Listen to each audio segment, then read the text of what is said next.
Amen. Naitwa Muyesu wa Kayole. Na leo nataka ujiulize. Ushaijiuliza siku ya leo kifa, ni nani huyu atakuwa wa mwisho kutoka kaburini? Kwa maana mpenzi wako atapata mtu mwingine. Tena bosi wako atapata mfanyikazi mwingine.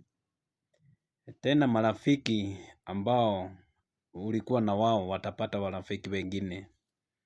Lakini mama yako ama mzazi wako hatawahi pata mtoto mwingine.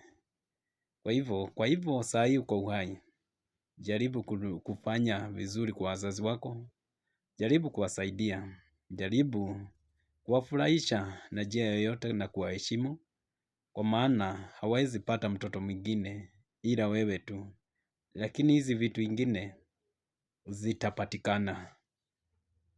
Mungu awabariki.